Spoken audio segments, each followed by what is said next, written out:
18 दिन चले महाभारत के युद्ध में रक्तपात के सिवाय कुछ हासिल नहीं हुआ। इस युद्ध में कौरवों के समस्त कुल का नाश हुआ, साथ ही पांचों पांडवों को छोड़कर पांडव कुल के अधिकांश लोग मारे गए।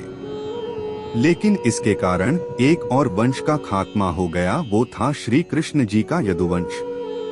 महाभारत युद्ध की समाप्ति के बाद जब युधिष्ठिर का राजतिलक हो रहा था, तब कौरवों की माता गांधारी ने महाभारत युद्ध के लिए श्री कृष्ण को दोषी ठहराते हुए श्राप दिया कि जिस प्रकार कौरवों के वंश का नाश हुआ है, ठीक उसी प्रकार यदुवंश का भी नाश होगा।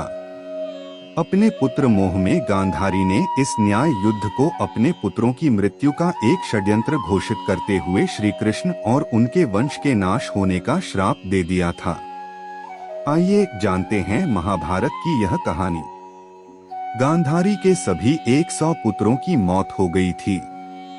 युद्ध के बाद महर्षि व्यास के शिष्य संजय ने जब गांधारी को इस बात की जानकारी दी कि अपने साथियों और द्रौपदी के साथ पांडव हस्तिनापुर में आ चुके हैं, तो उनका दुखी मन गम के सागर में गोते लगाने लगा।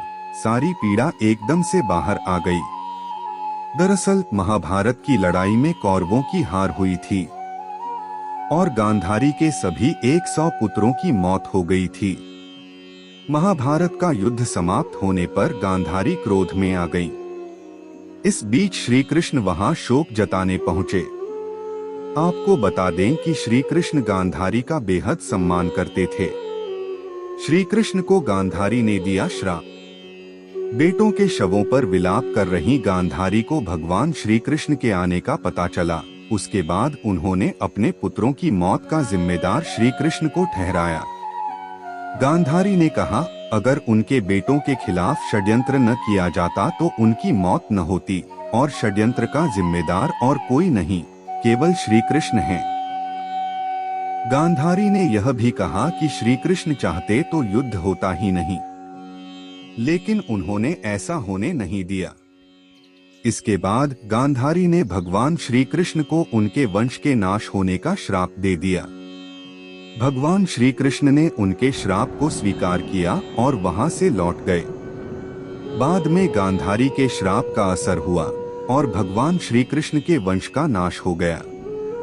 वीडियो अच्छी लगी हो तो वीडियो को लाइक और चैनल को सब्सक्राइब जरूर करें।